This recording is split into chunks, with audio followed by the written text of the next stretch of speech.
Vamos abrir as nossas Bíblias no Evangelho de Jesus, segundo descreve Lucas. É uma passagem bem conhecida.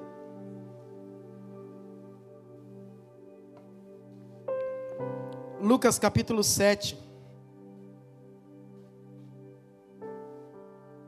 A partir do versículo 11.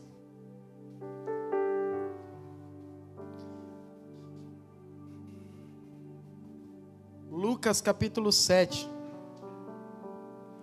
versículo 11. Vamos ler. Fala sobre a ressurreição do filho da viúva de Naim. Em dia subsequente, dirigiu-se Jesus a uma cidade chamada Naim. Iam com ele os seus discípulos e numerosa multidão. Como se aproximasse da porta da cidade, eis que saía o enterro do filho único de uma viúva. E grande multidão da cidade ia com ela. Vendo-a, o Senhor se compadeceu dela e lhe disse: não chores. Chegando-se, tocou o esquife, e parando os que o conduziam, disse: jovem, eu te mando, levanta-te. Sentou-se o que estivera morto, e passou a falar. E Jesus o restituiu à sua mãe. Todos ficaram possuídos de temor e glorificavam a Deus, dizendo: grande profeta se levantou entre nós. E Deus visitou o seu povo. Essa notícia a respeito dele divulgou-se por toda a Judeia e por toda a circunvizinhança. Irmãos, nós aqui temos uma história bem conhecida de todos, mas uma história dramática, e essa história nos ensina muito. Essa história da viúva de Naim, ela nos traz grandes ensinamentos para nossas vidas.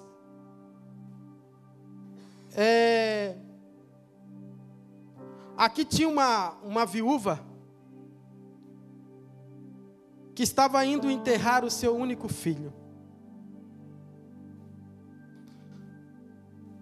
Essa mulher, ela estava indo levar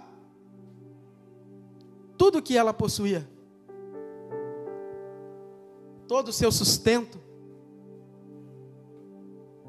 tudo que mais lhe era valioso. Fico pensando em uma mãe que tanto almejou por um filho, que tanto esperou por um filho, passa aí 9 meses de gestação, à espera de um filho, e quando esse filho vem, ela se alegra muito com esse filho, porque ela recebeu um presente do Senhor. E essa mulher, ela tinha recebido algo, um presente de Deus, que era um filho. A história nos relata que ela era viúva. Se ela era viúva, consequentemente o seu esposo já havia falecido. E essa mulher, ela tinha perdido o seu marido, o seu sustento, a sua esperança, mas ainda lhe restava um filho. Mas diz a Bíblia que esse filho veio adoecer. E depois de uma enfermidade que esse menino passou, ele veio a óbito. Ele veio a morrer.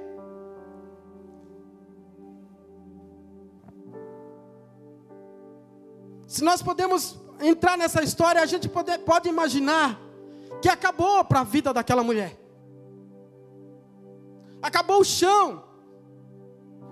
Acabou a esperança.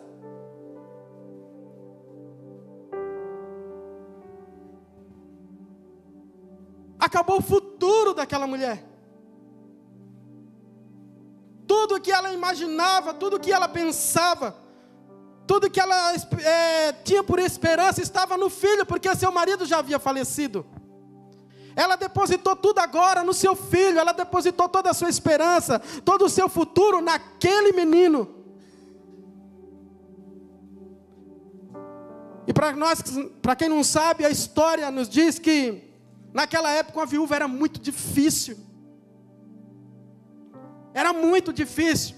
Não é que nem hoje que tem o governo, muitas vezes, que sustenta. Tem tantos planos de governo. Mas naquela época não tinha um governo. Ela dependia de ajuda dos outros. Isso quando a ajuda vinha. Ela dependia totalmente. Quando a mulher era uma viúva, ela perdia o seu marido, ela lançava tudo aquilo que ela tinha no marido, no filho. Toda a sua esperança no filho. E agora ela perde tudo. Ela perde tudo.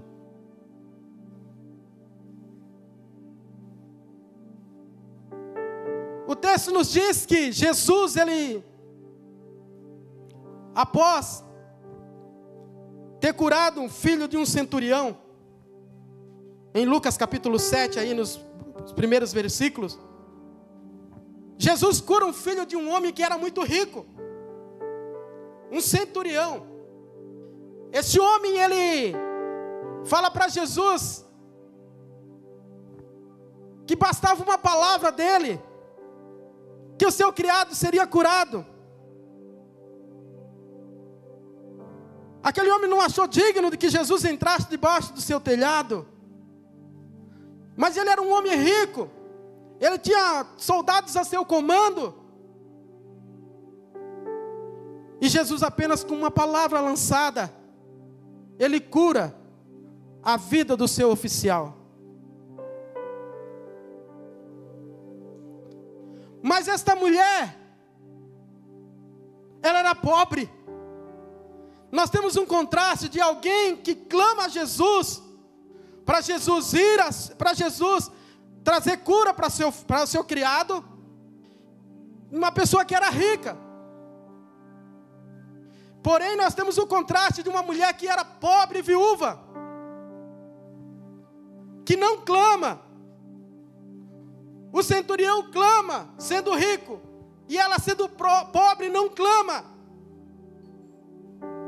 O centurião disse que Jesus bastava uma palavra, não precisava Jesus ir até a sua casa para curar o seu servo. Bastava uma palavra e o seu criado seria curado.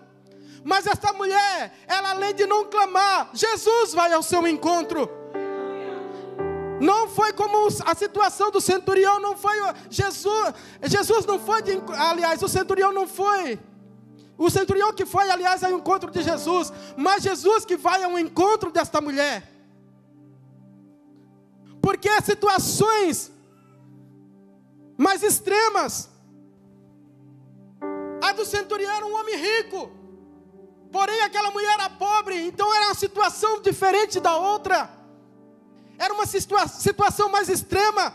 No caso do centurião, ele foi curado. No caso da viúva, ela teve o seu filho ressuscitado. Quanto mais dependência de Deus nós tivermos, mais Ele virá em nosso favor. Quanto mais a nossa vida estiver menos vazia de nós mesmos, mais nós damos vazão para sermos cheios do Seu Espírito. O centurião não precisava tanto daquele milagre como aquela mulher precisava. São casos extremos em que Jesus é invocado para ir e o outro, Jesus não foi invocado. Aqui se trata de duas situações. Nós precisamos de fé para termos um milagre, amém? Amém. Precisamos crer que Jesus pode fazer um milagre, amém? Mas há situação que às vezes nós não temos nem fé. Às vezes a situação que as lágrimas tanto rolam nos nossos olhos, que nós não temos mais nem capacidade de clamar ou buscar. Chega a situação na nossa vida que nós não temos mais a capacidade de levantar nem os nossos olhos. para o céu. Mas Jesus, Ele é soberano, Ele está acima de tudo e de todos, e é aquele que nos vê diante das situações mais precárias e tristes da nossa vida. E Jesus vai ao encontro daquela mulher, porque Ele viu a situação extrema que ela estava vivendo. E diz a Bíblia que quando Jesus vai ao encontro dela, um dia subjacente, um dia depois de ter curado o servo do centurião, 10 horas aproximadamente, Jesus andando com a multidão, Ele vai, e ao chegar uma multidão acompanhava, e a Bíblia é bem enfática, principal aqui em Lucas, é bem enfática em dizer que Jesus ia com a multidão e os seus discípulos. Podemos perceber que Jesus não precisava falar que a palavra não precisava falar que Jesus estava com seus discípulos. Era simplesmente no meio da multidão, Jesus e uma multidão, o discípulo poderia estar no meio da multidão. Mas o Lucas, ele enfatiza aqui em dizer que era uma multidão e Jesus, e uma multidão e os discípulos. Por quê? Porque multidão é diferente de discípulo, irmão. Multidão é aquela que grita hosana, salva-nos, rei. E é a mesma multidão que diz, prenda Jesus e solte Barrabás. É a mesma boca que diz, salva-nos, rei, hosana, o rei das alturas. É a mesma multidão que diz, matem Jesus, crucifica-o. É a mesma multidão. Porque a multidão, ela apenas acompanha. Discípulo segue de perto. Multidão, ela não está, ela apenas acompanha, não está comprometida. Discípulo é comprometido. Eles podem até fugir quando Jesus está sendo preso no Calvário, mas depois ele volta aos pés da cruz, o discípulo. A multidão não, a multidão ela não tem comprometimento, ela não tem compromisso com Jesus, ela apenas vê os milagres de Jesus como algo qualquer.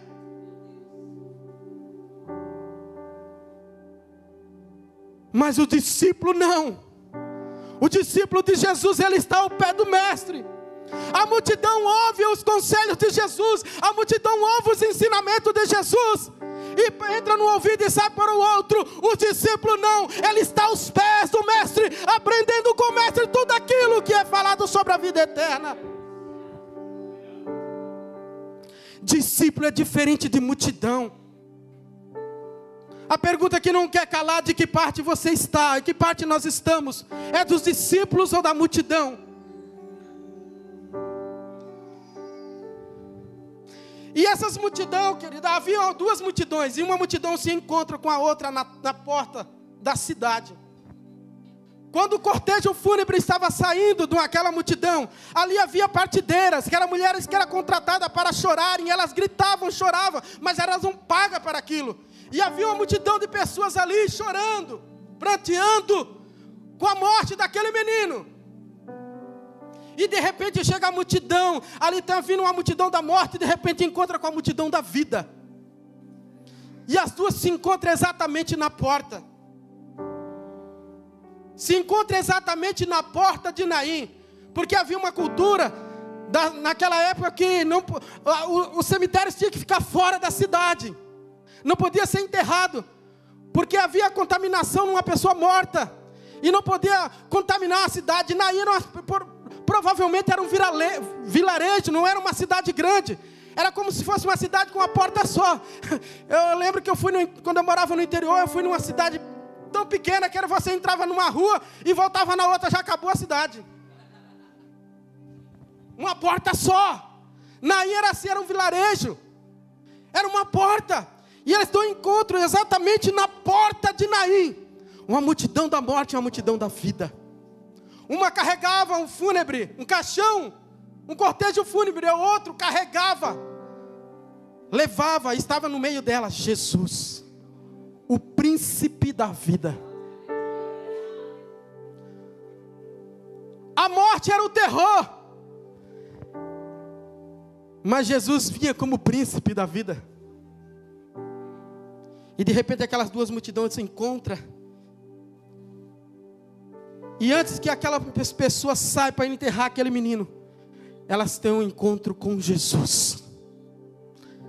Interessante que havia duas multidões e se encontra numa porta. Imagina o tanto de pessoas que não havia. Mas a Bíblia é bem enfática em dizer que Jesus vai direto na mulher. Jesus vai direto na mulher. Sabe por quê? Porque Ele te vê. Jesus vê a dor mais intensa do teu coração. Jesus conhecia a dor. A Bíblia diz que Ele se moveu de íntima compaixão. Íntima compaixão é você não apenas se colocar no lugar do outro, é você sentir a dor que o outro está sentindo. É o teu coração pulsar como se fosse o coração daquela pessoa que está em luto. E Jesus sentiu a mesma dor que aquela mulher estava sentindo. A Bíblia diz que Ele se moveu de íntima compaixão. E Ele diz uma palavra para ela e diz: mulher, não chores. Não chores. Irmão, parece uma coisa que não tem nada a ver. Parece que são palavras jogadas ao vento. Você imagina você enterrando o seu único filho. Está lá todo mundo chorando, um cortejo, todo mundo. E de repente chega alguém. Eu não sei se os irmãos já foram em velório. Sempre tem aqueles abençoadinhos dizendo: não chore. Irmão, num cortejo, num funeral, você enterrou seu ente querido. Você ali está prestes a enterrar seu ente querido. Você não vai chorar. A Bíblia diz que há tempo para tudo. Há tempo de chorar, há tempo de se alegrar, há tempo de ficar. Ali é o tempo de chorar. É tempo de se lamentar. E por que Jesus diz para ela: não chores? Ninguém ali naquela multidão, nem de uma e nem de outra, poderia dizer aquelas palavras que Jesus pronunciou. Somente Ele. Somente Jesus poderia dizer para ela: não chore. Porque ninguém tinha a capacidade de ressuscitar aquele menino. Somente Jesus é o dono da vida. Somente Jesus poderia dizer para aquele menino: levanta-te. Ninguém mais. Ninguém mais, querido. Talvez você está entregando a tua vida para outras pessoas e dizendo: olha, dizendo para essas pessoas, contando toda a tua história, achando que essa pessoa vai resolver o seu problema. E Jesus está do teu lado e muitas vezes deixamos Ele de lado. Mas é somente Ele que tem a solução para o teu problema. Somente Ele tem a solução para a tua dor. Somente Ele tem a capacidade de dizer: não chores. Não chore. Porque Ele é poderoso. Sabe o que Jesus estava sentindo naquele momento, querido? Ele sabia que depois de algum tempo, Ele era o unigênito do Pai. Ele era o Filho unigênito. E que também Ele ia ser entregue à morte. Ele ia ser entregue à morte. Ele ia se entregar à morte. Ele ia morrer. Ele mesmo, naquele momento, ele sentiu a dor que aquela mulher estava sentindo, como se fosse o Pai sentindo a dor por ele. A dor pelo Filho unigênito. A mesma dor que Jesus estava mostrando para aquela mulher. Era a mesma dor que o Pai sentiu pelo seu Filho sendo entregue por nossos pecados. E Ele disse: não chores. Somente Jesus tem o poder de dizer, de aquietar e de acalmar e de dizer assim: aquieta o teu choro. Jesus, em outras palavras, estava dizendo: mulher, se tu soubesse o que eu estou prestes a fazer, se tu soubesse o que eu estou prestes a realizar, é por isso que eu te digo: não chores. Não chores. Deus nos vê. Ele viu Agar no deserto. Agar fugia de Sarai e estava lá no deserto, grávida, prestes a morrer. E de repente o anjo aparece a Agar.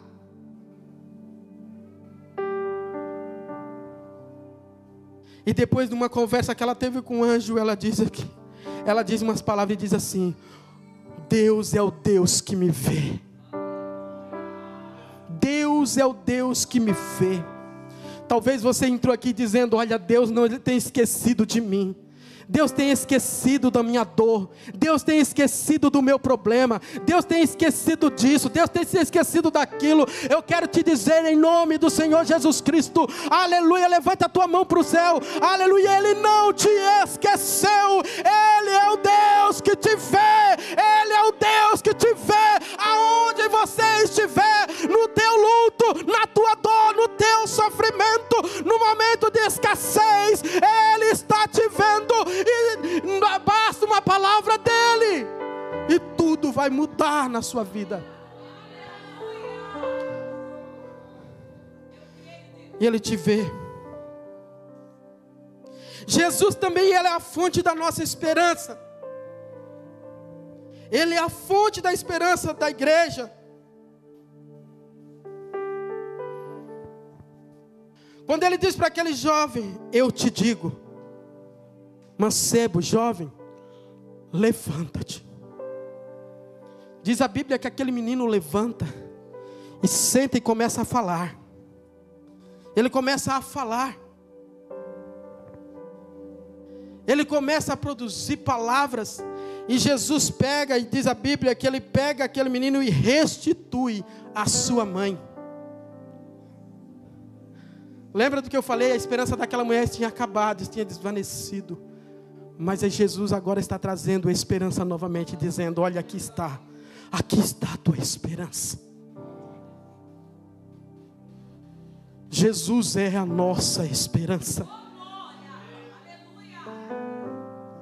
Ele até morreu, Ele até foi para o túmulo, mas ao terceiro dia ressuscitou.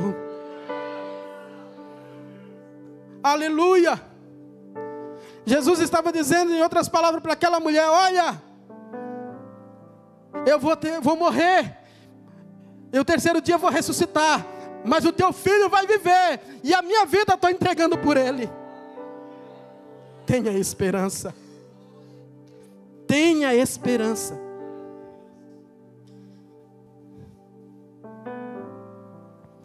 A compaixão de Deus, a compaixão de Jesus, ela transforma as realidades.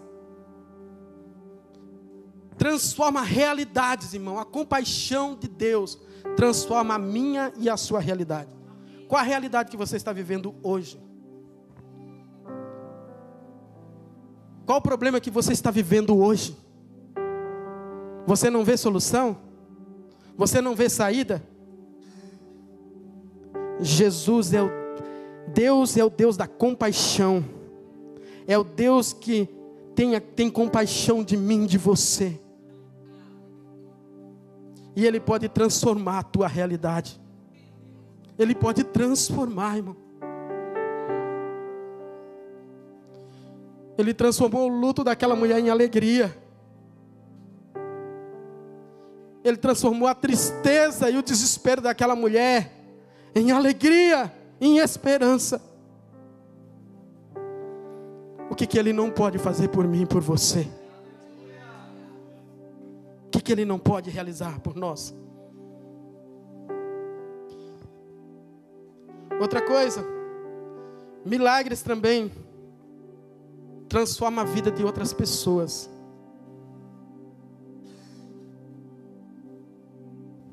Os milagres que nós recebemos da parte de Deus, ela pode edificar a vida de outros. Pode transformar a história. Diz a Bíblia que ao ressuscitar aquele menino e entregar a sua mãe, aquele povo ficaram com temor no seu coração. E além do temor, toda a cidade da Judeia e circunvizinhança ficou sabendo do grande feito de Jesus, do poderosos feitos de Jesus. Os milagres podem transformar outras pessoas.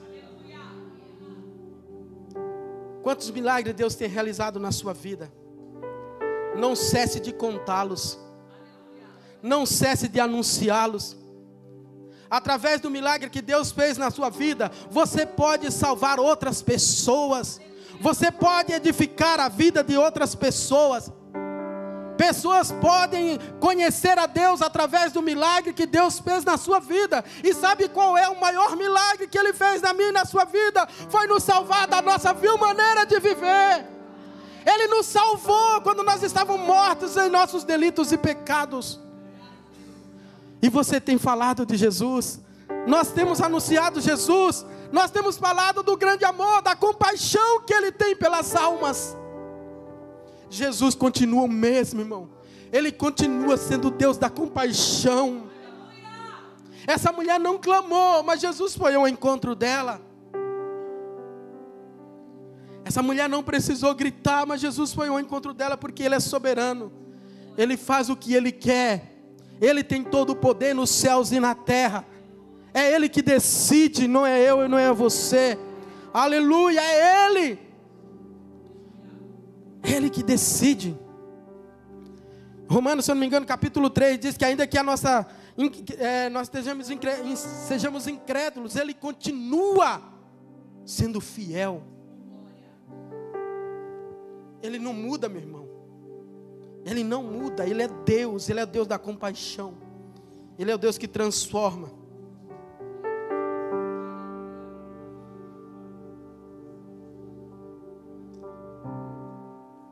Outra situação, não há situações sem solução para Jesus, não existe. Eu me converti em 1996, sou velhinho. E eu já vi Deus fazer grandes coisas e sinais. Já vi Deus realizar grandes feitos. E continuo vendo.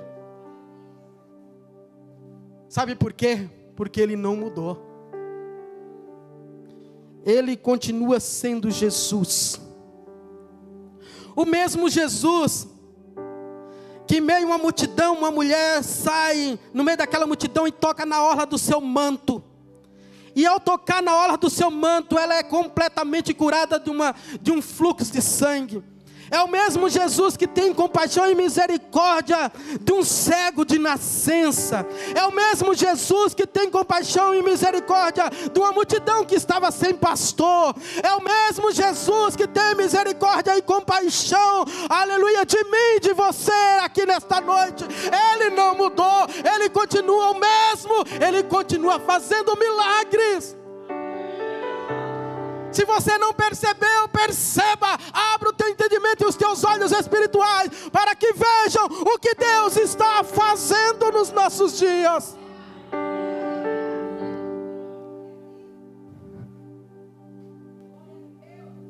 Ao entrar aqui nesta noite, irmão, antes do culto começar, eu entrava com meu coração queimando. E eu dizia no meu interior: Senhor, o Senhor vai fazer grandes coisas nesse lugar. O Senhor vai fazer.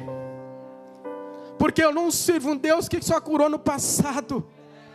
Eu não sirvo um Deus que só fez coisas no passado. Não. Aleluia. A Bíblia diz que Ele está fazendo uma coisa nova. Ele está produzindo algo novo nesta noite. E se você crê, toma posse do teu milagre. Toma posse da tua vitória, meu irmão. Ele é o Deus de perto, é o Deus de longe, diz o profeta Isaías. Ele continua vendo. Ele viu a mulher de longe, aleluia, assim como ele viu, aleluia, o soldado do centurião. Ele é o mesmo Deus de perto e é o Deus de longe. Ele continua realizando. Ele pode curar o teu ente querido lá, quem sabe em outro estado. Ele pode curar quem sabe em outro país. Ele pode fazer grandes coisas, não há impossível para Ele. Jesus continua realizando o milagre.